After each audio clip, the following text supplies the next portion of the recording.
मैं स्मिता शर्मा हूं और आपके साथ मुखातिब हूं मैं स्विट्जरलैंड के बर्कनस्टॉक से।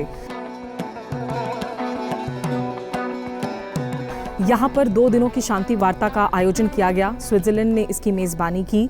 ये पीस के लिए समिट है ऑन यूक्रेन, क्योंकि रूस और यूक्रेन के बीच में फरवरी 2022 से जंग जारी है। हज़ारों लोगों की जान जा चुकी हैं। लेकिन अब ये साफ हो चुका है कि इस कॉन्फ्रेंस के अंत में कोई संयुक्त घोषणा पत्र जारी नहीं होगा। भारत ने अपना रुख साफ कर दिया है। भारत ने इस सम्मेलन में किसी राजनीतिक प्रतिनिधित्व को नहीं किया था और किसी राजनीतिक प्रतिनिधि को नहीं भेजा था, बल्कि एम्बेसडर पवन कपूर, जो भारत के सीनियर डिप्लोमैट हैं और रूस और इजराइल में बतौर राजदूत काम कर चुके हैं, इस वक्त विदेश मंत्रालय में सेक्रेटरी वेस्ट हैं, वो यहाँ पर भारत की नुमाइंदगी कर रहे थे। और उन्होंने अपने एक्सप्लेनेशन में साफ साफ कहा है कि भारत ये मानता है कि जब तक सारी वॉरिंग पार्टीज एक साथ एक टेबल पर आकर बातचीत ना करें, सारे स्टेक होल्डर्स एक कमरे में नहीं आए, तब तक एक जस्ट लास्टिंग सस्टेनेबल पीस के लिए जो है एक रास्ता साफ नहीं हो सकता है। और इसीलिए भारत ने ये ऐलान कर दिया है कि जब तक ऐसा कोई फैसला नहीं लिया जाता जो कि दोनों ही वॉरिंग साइड्स को, इस केस में यानी कि रूस और यूक्रेन दोनों को ही मंजूर ना हो, तब तक भारत इस कॉन्फ्रेंस से निकलने वाले, इमर्ज करने वाले किसी भी डॉक्यूमेंट या संयुक्त घोषणा पत्र में, साझा घोषणा पत्र में हस्ताक्षर नहीं करेगा। बल्कि भारत ने इस कॉन्फ्रेंस में इसलिए हिस्सा लिया ताकि तमाम जितने भी यहाँ पर मुल्क हैं या दूसरे जो पार्टीज़ हैं, उनकी पर्सपेक्टिव्स को सुन सके और भारत अपनी पर्सपेक्टिव्स को भी यहाँ तक पहुँचा सके। Our participation in this summit and continued engagement with all stakeholders is with a view to understanding different perspectives, approaches and options to find a way forward for a sustainable resolution of the conflict. In our view, only those options acceptable to both parties can lead to abiding peace. In line with this approach, we have decided to avoid association with the joint communique or any other document emerging from this summit. तो इस 2 दिन के conference में opening ceremony हो या फिर जो plenary sessions हो, जो बार बार बात निकल कर आ रही थी खास करके यूएस लेड वेस्ट की तरफ से, ये कहा जा रहा है कि piece can not be surrender. रूस ये एक्सपेक्ट ना करे कि यूक्रेन पूरी तरीके से सरेंडर कर दे, अपने घुटनों पर आ जाए और उसके बाद निगोशिएटिंग टेबल पर आए।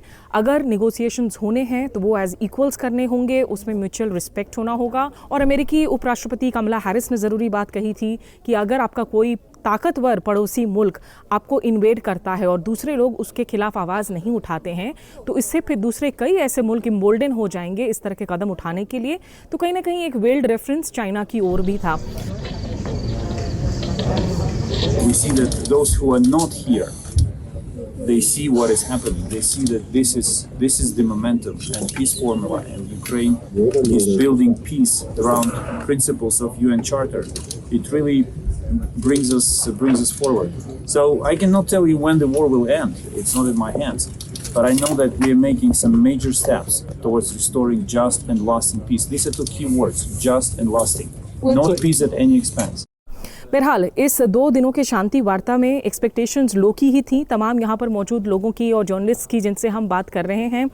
लेकिन जो ऑस्ट्रिया के चांसलर हैं, उन्होंने ये उम्मीद जताई कि आगे चलकर भारत एक ज़रूरी अहम भूमिका यहाँ पर निभाएगा और ये याद दिलाया कि 1953 में किस तरीके से नेहरू की अगुवाई में दरअसल सोवियत रशिया के साथ में बातचीत के सिलसिले को पुश दिया गया था और जिसके बाद ऑस्ट्रिया को अपनी आज़ादी मिली थी। What I am expecting is that we will have in the future new friends and common partners like India. India is so important for us, and India is especially very important for Austria. India helped us to become free from the Soviet occupation. So my expectation is that now the Western world showed the states of Africa, the states of Asia or Latin America, that we are equal partners. But just one last question, because you've had a diplomatic representation from India here, Ambassador Pavan Kapoor. Yes. It's not a political representation. Yeah. India says still Russia is not in the room. They cannot come in. Yeah. Do you see that changing? I think it's a first step. It's a beginning. And I was thankful that the ambassador of India was here. Right. So are you hoping that Russia will come into negotiations eventually? Yeah, at the end it's necessary.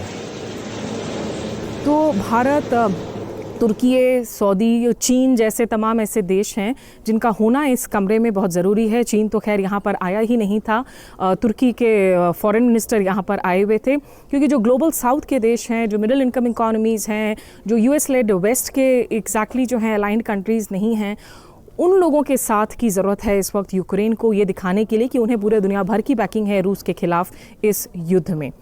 तो Switzerland में यहाँ से मैं आज sign of कर रही हूँ। हमारे साथ जुड़े रहने के लिए बहुत शुक्रिया। नमस्कार, आदाब।